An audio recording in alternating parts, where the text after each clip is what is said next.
Hi everybody and welcome to my channel. Thank you so much for clicking on my video.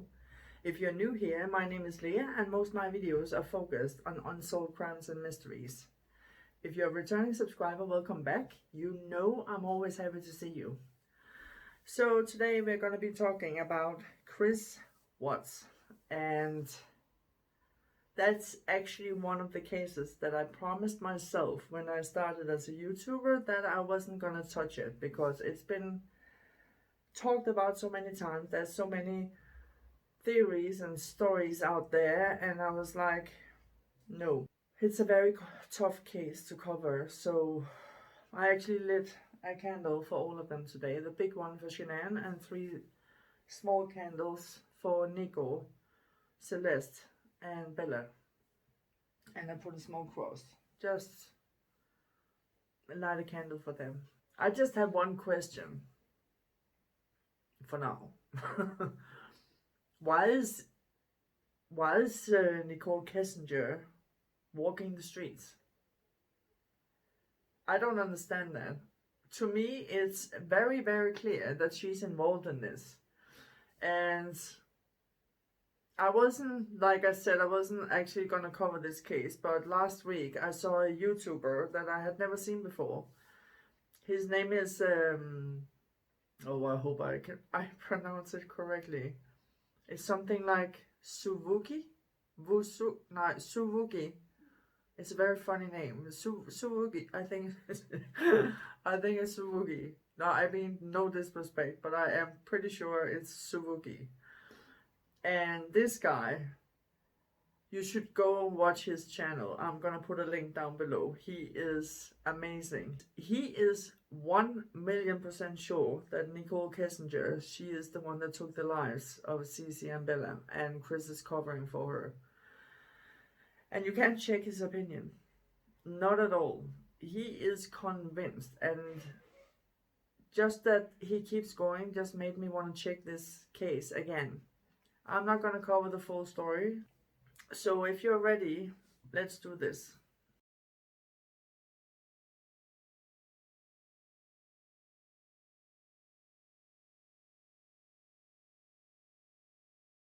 I checked up on some of her explanations and I found some things that doesn't make sense at all. And that's what I'm going to be talking about today. So I want to apologize in advance if I'm jumping around in the timeline. It's because you can see here how many notes I have in this case. It's crazy. So I just wrote it down as I remembered, or like it came to me. So just try to keep up. So the first thing I want to mention is that Nicole told the police, I only went to his house twice. And the first time she went there, Chris was already home. And he opened the door for her, but he couldn't open the door fully because he had just cleaned his carpets, and so he had moved all his furniture. So they were blocking some of the front door, and that's why he couldn't open it fully. But she said they were only in the front living room area. Obviously, that's where he cleaned the carpets. And she said she sat on the floor. How can she sit on the floor if the carpet is wet? It doesn't make any sense. Or is it just me? I think it's very strange. It doesn't necessarily mean anything. I just like, what are you talking about? She would have a very wet butt.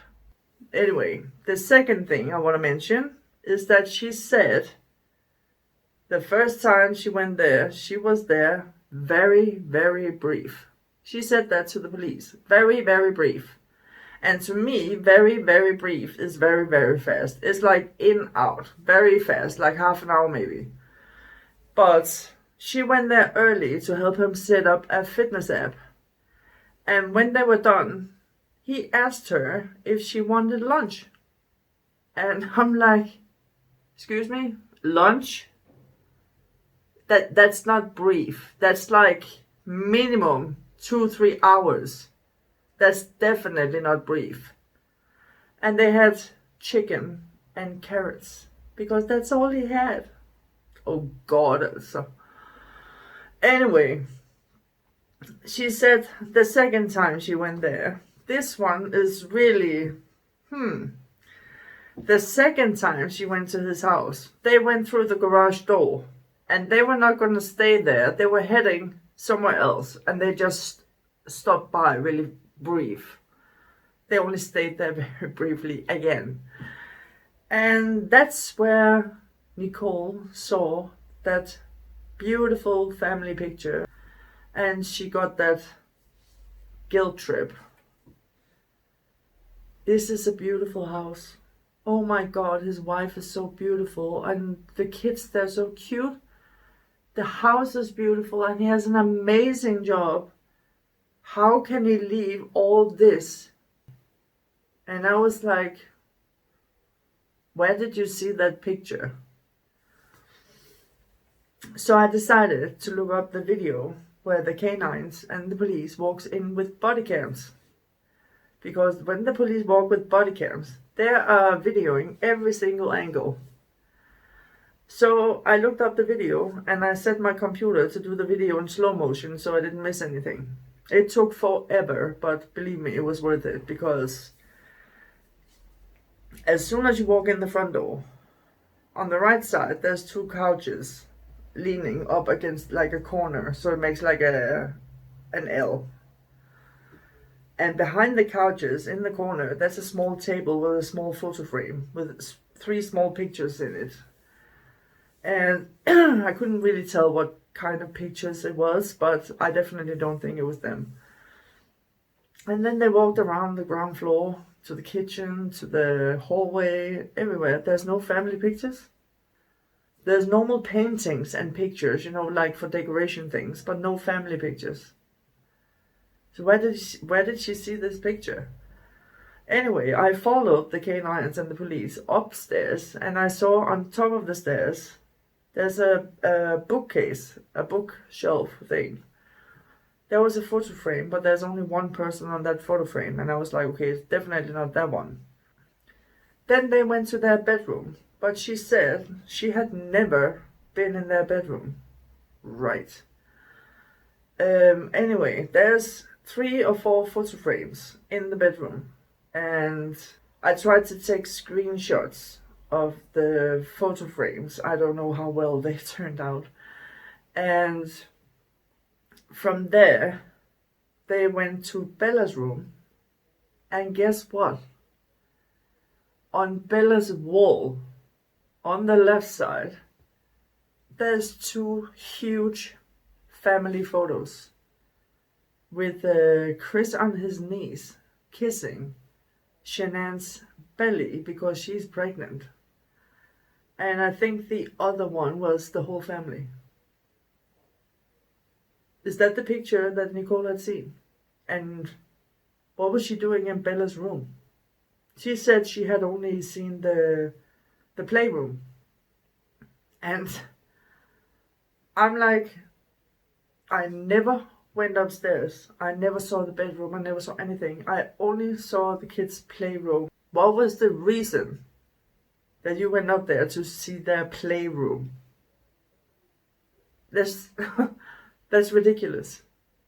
Anyway, back to the point. Family pictures. There's no family pictures downstairs. But there's 2 huge family pictures in Bella's room. When did Nicole see these pictures? Was it that morning? Try to check it out for yourself. Just take it in slow motion all the way around the house. There's no family pictures. So, which picture made her upset? I don't know. It's very strange. So this one that I'm gonna explain now can sound a little bit complicated, but I hope you can follow and see what I mean. She said that Chris, he never ever spoke anything badly about Shanann or the kids. Never. But she did. She was not doing it directly. She was manipulating as she would make him feel like his kids, they were so annoying because they were blocking him from seeing her. And what do I mean by that? Let me tell you. If Chris had the girls at home or something, and he was like, do you want to hang out? Do you want to meet? She was like, no, you have your children. Spend time with your children. Making them a problem because they're blocking him from seeing her. And she did that several times. Then he came back from North Carolina and they hadn't seen each other for more than a week. And he was like missing her. So he would have been excited to come home and see her. And he called her and said, do you want to meet? No. Spend time with your kids. Spend time with your children. It's your father. Spend time with your children. What was she doing? Then when he spoke about that him and Shanann were getting a divorce, she was really busy about custody. How long are you going to have them? What is the agreement going to be? Is it going to be like 50-50 or 40-60 or... And Chris said, like, in Colorado, it's like 50-50. And she said, that's perfect. That's just perfect. So you have 1 week with kids and 1 week without kids. So the week you have your children, you're not going to hear from me. And I'm not going to be in the picture. You need to spend time with your kids. Just spend your time over there. And the second week, I don't even want to see you every day. We can see each other like 2-3 times a week. And I'm like, you're making his kids a problem again. Because you're actually telling him that after the divorce, he can only see you like 2-3 days every 2 weeks. Because of his kids. Do you understand what I mean? She was not speaking bad about the kids at all, but she was manipulating him big time. Every time he wanted to see her. No, you have your children, spend your time with them. And he was like, I can't see her because I have to look after Bella and Cici. It's disgusting. It's disgusting. Oh yeah, and I forgot to mention that the police, they asked Nicole, did Chris ever ask you to meet his kids? And it just flew out of her mouth. Like she didn't even think. It was just like, do you know those things that it just flies out? She just answered, no, and I didn't want to. Wow. And then after like a few seconds, like 10 seconds or something, she tried to pull it back. I didn't mean I didn't want to ever meet them, like never. Maybe when we've been dating for 6 months or 1 year, she was really trying to save that she said no. And she also made Shanann look very bad. Again, she didn't talk badly about her or call her names but she did.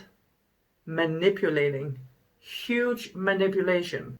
Shanann is a big spender. She spent way too much money. She is sucking Chris's entire salary. She's spending everything. She also explained this. Me and Chris were sitting on the couch in my house and I told him that I don't need expensive things.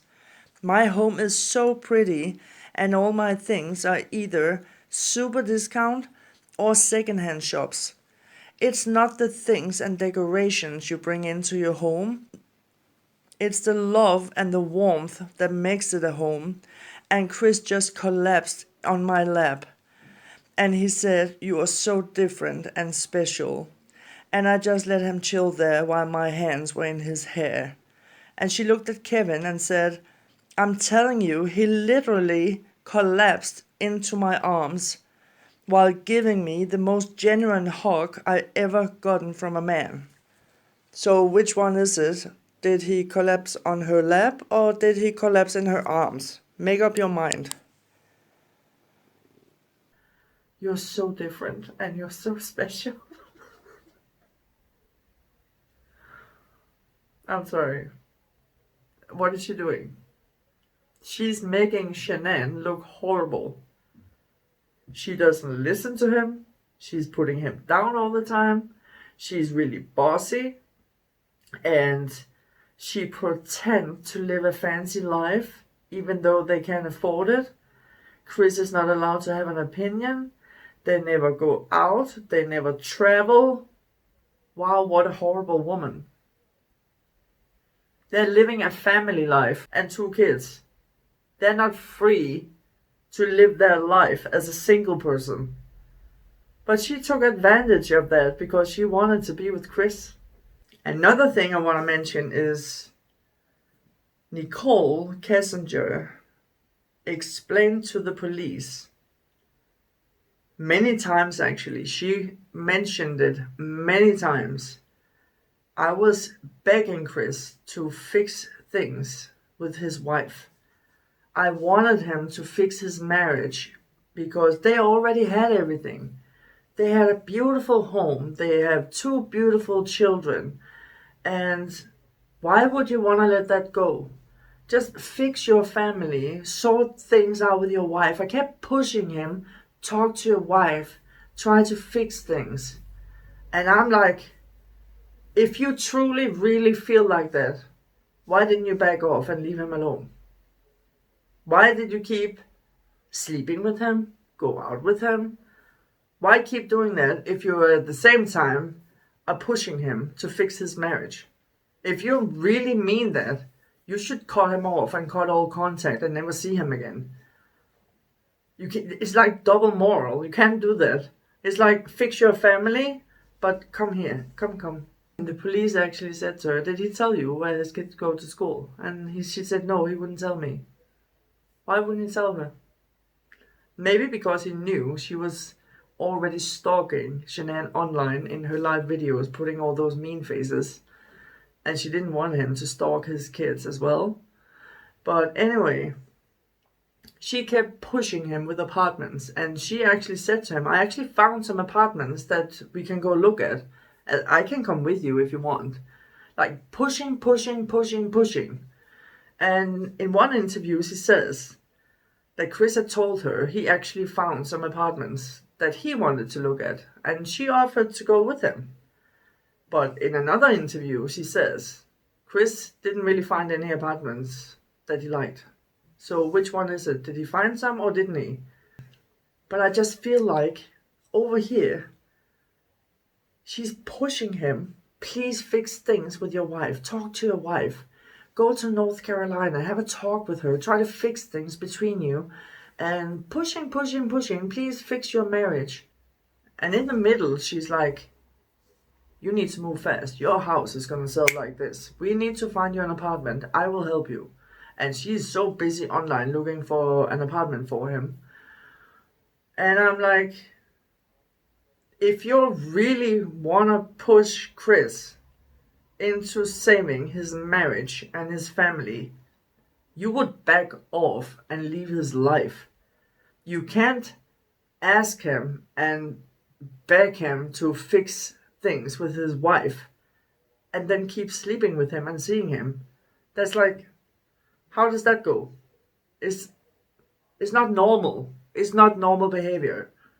And that tells me she didn't mean it. She didn't want him to fix anything. She wanted him out of that house. She wanted him to herself. She didn't want him to fix anything. I think she's a very scary woman. And I have to say, if it's true that they only knew each other for 6 weeks, if I met a new guy and we had only been together for 6 weeks, if he already knew everything about my family, my finances, my everything, and he would be like pushing, he would be freaking me out. I would back off faster than lightning. That's not normal after only 6 weeks. I still don't believe they only knew each other for 6 weeks. I don't believe, no, it's not normal. It's not normal. I definitely think that Nicol Kessinger was involved in this in some way. Maybe she didn't commit the actual murder, but I definitely think she was helping him, and it was about to blow up in her face. So she freaked out and got scared when she found out that the police was about to get involved and everything. So she called Chris and told him to delete everything from her in his phone, because she said he was texting me all the time and his friends probably didn't know about me, and I didn't want them to see the texts in his phone. And I'm like, why would they be looking in his phone? How often do your friends look through your phone? Never. Ever. Never. My friends never say, Leah, can I have your phone? I want to check your things. It's not normal. Why would his friends be looking in his phone? It was just a bad excuse to make him delete everything about her. And after he did that, she deleted everything in her phone about him. Texts, emails, calls, pictures, everything. She was trying to delete herself completely from his life, like she never existed. And she also called her friends and told them to take off the pictures of her and Chris from Facebook. And I'm like, you just said that none of your friends knew anything about Chris. It was a secret. You didn't want anyone to know. So why is there pictures of you and Chris on Facebook? Because if she tells the police he was a secret, nobody knew about Chris. I didn't tell a soul. Nobody knew about Chris. Did she say that to the police to keep the focus away from her friends because she didn't want the police to talk to them? I don't believe she didn't tell anybody about Chris. No way. And when the police said that they might want to talk to Jim, did you see how upset she got? They said, I might just have to call Jim. I'm not going to say anything about Chris.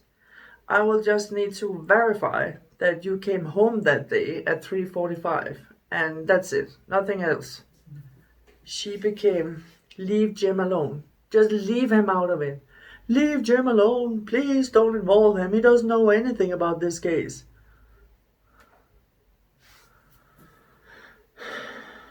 But when she spoke to the other detective, I think his name was Mike, and he mentioned that he wanted to talk to her friend Charlotte. That was not a problem. He said, do you mind if I verify some things with Charlotte? And she was like, no, it's fine. Just tell me first so I can give her a heads up. I'm thinking, who is Jim? How is he involved in this case? Why is she so overprotective of Jim and doing everything she can to keep the police away from him? She even refused to tell them who he was. She said, I'm not going to give you that information if I don't have to. But Charlotte, it's okay, just let me know so I can give her a heads up. So why is it okay that they talk to Charlotte, but leave Jim out of this and leave Jim alone? What is she hiding? Why? Who is Jim? If I was the police and she said that, I would be even more interested in finding out who Jim is, how he's involved, and what he knows about everything that's going on. Was he investigated? We don't know. When Chris left that morning, the back of his truck was completely flat. And there were the two metal boxes in the side of the truck. And in the middle, there was a blue sheet or blanket or carpet or something in the middle when he leaves. The back side of his truck was completely flat. But when he comes back in the afternoon, that blue sheet, carpet, rock, blanket, whatever it was in the middle, it was gone. And he had some new tools in his car. Like, I don't know what it's called, like a hose sticking up. His truck was not flat anymore. There were new tools inside the back of his truck. Where did they come from? And I remember that Nicol Kessinger, she explained that her job was all the equipment. There was some very dangerous things and gas monitors and different things she had to do with the storage area and their equipment. So where did all these new tools come from in his truck when he came back home? Did he get them from Nicole? But that's just very strange because he didn't go to the office that day. So where did those tools come from? And when you look at Chris, when he leaves that morning, he is wearing long black boots, jeans, and a black shirt with a white patch on his shoulder. But in the afternoon when he comes back, he is wearing short boots, like hiking boots, like to his ankle, and wearing jeans and a very light gray shirt. Where's the black shirt with the white patch? Where's the long black boots? Where did everything go? The blue blanket or sheet or whatever it was, his black shirt and his boots, where did everything go? And where did all the new things come from? Can someone explain that to me?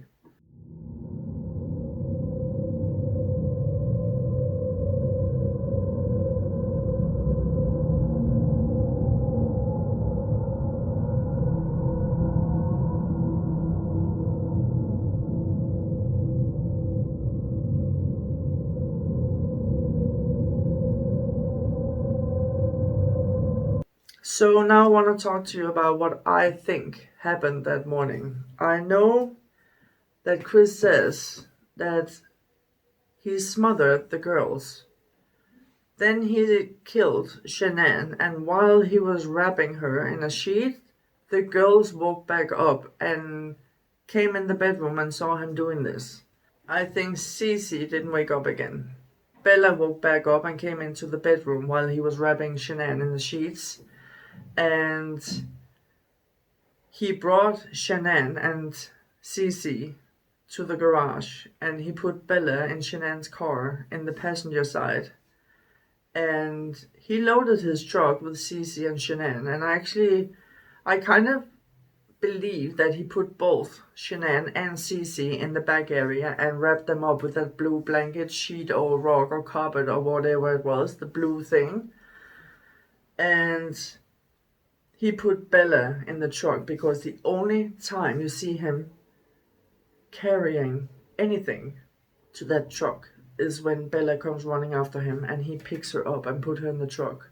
You don't see him bring anything to that truck. So I believe the back of the truck that was inside the garage is where he put Cece and Shanann in. And that's why you don't see him carrying Cece and you don't see him carrying Shanann. They were in the back of the truck. It makes me so sad. I believe he smothered Bella before he left the house. I think when they left that morning, the only person alive in that truck was Chris. I'm just having a hard time imagining him driving for 1 hour with Bella, crying and asking him a lot of questions about her mom and her sister. I definitely think he smothered her before he left. And this part, for me, is so creepy as well. Everything is creepy. He's disgusting. And I can't even find words He's an animal. But what he did after he left the house is just cold-hearted and insane. 5:26 in the morning, just after he left the house, he Googled the girls' school, probably to find their phone number, so he could call them and tell them that the girls were not coming to school anymore. He's thinking about this while he had their body in the car. That just, it creeps me out completely. I think it's so disgusting. And he had texted Nicole 2 months prior, asking her if she wanted to go like on a road trip with him to some mountain area, maybe southern Colorado, and they could stay there and enjoy each other for a day or two. 5 hours after he left his house that morning, he Googles a hotel, top secret hotel in southern Colorado. Are you freaking kidding me? 5 hours after you just murdered your entire family, you're planning on going on a road trip with your mistress.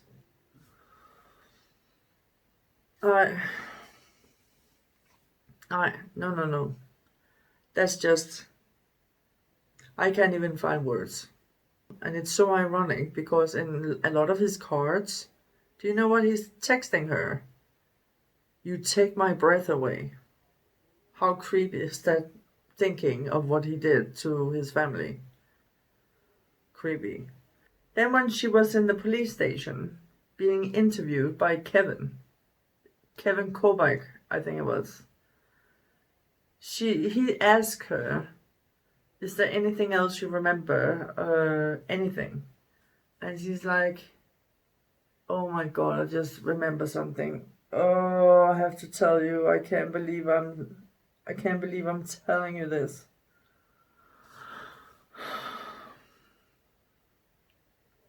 And she's like, he told me she left her wedding ring.